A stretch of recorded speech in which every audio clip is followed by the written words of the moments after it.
Question आहे पहा, काँग्रेस सेशन्सबद्दल. आता काँग्रेस सेशनचा जो टॉपिक आहे ना, it is a very famous topic. तुम्हाला हा अधिवेशन कोणी घेतला, कोण याचं प्रेसिडेंट होतं, अध्यक्ष होतं, कुठल्या वर्षी झालं, कुठल्या स्थानावरती झालं, असे प्रश्न विचारले जातात. त्याच्यासाठी आपल्या माइंडमॅपमध्ये कसं केलेलं आहे, असे टेबल तयार केलेले आहे. ओके, हा एक तुम्हाला फक्त स्क्रीनशॉट दिलेला आहे, पण असे खाली सर्व टेबल्स आहेत.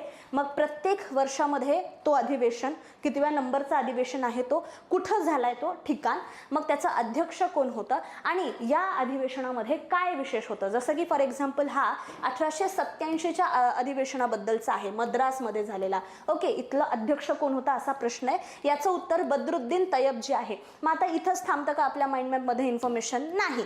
1887 मध्ये तिसरं अधिवेशन होतं, मद्रासमध्ये होतं, बद्रुद्दीन तय्यबजी यांच्या अध्यक्षतेखाली होत असतं. आणि विशेष काय की हे पहिले मुस्लिम अध्यक्ष होते. ओके, 1885 व्योमेशचंद्र बॅनर्जी, 1886 दादाभाई नौरोजी, 1887 मद्रासमध्ये बद्रुद्दीन तय्यबजी.